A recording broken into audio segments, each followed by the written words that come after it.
Join me as I take on the challenge of surviving a night with a demonic doll. Let's see if I can make it out in one piece. You know, I've always been fascinated by the concept of demonic dolls. Those creepy porcelain faces with their dead eyes and sinister smiles. It's like they're just waiting to come to life and wreak havoc on our world. But, I have to admit, my fascination turned into a full-blown obsession after a personal experience that led me to encounter one of these malevolent entities. I remember it like it was yesterday. I was at this antique shop browsing through the shelves when I stumbled upon this beautiful vintage doll. It was old, with a crackled porcelain face and a tattered lace dress. I was drawn to it like it was calling my name. I bought it, took it home, and that's when things started to get weird. At first it was just little things. Doors creaking, faint whispers in the night, and an overall feeling of unease. But as time passed, the events escalated.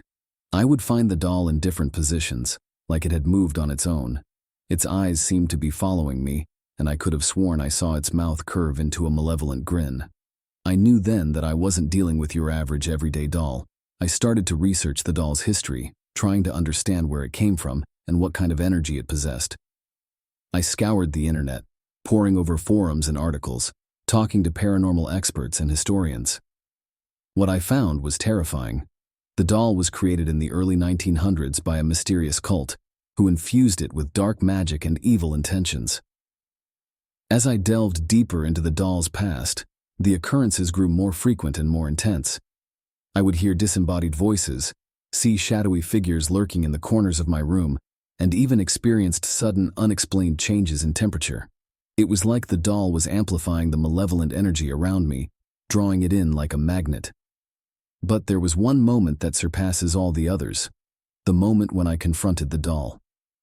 I was awoken in the dead of night by an icy breeze that seemed to emanate from the doll itself.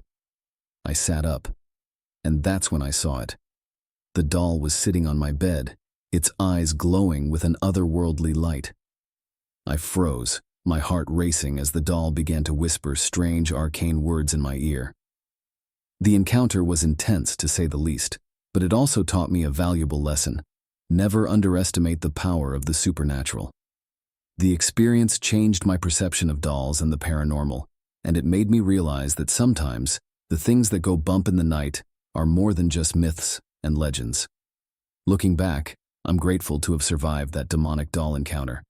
It was a harrowing experience, but it also taught me to be more aware of the world around me, a world that's full of mysteries and terrors waiting to be uncovered. So, if you've had any experiences with creepy dolls or paranormal encounters, please share them in the comments below. And if you want to see more videos like this, be sure to check out my other content on supernatural encounters.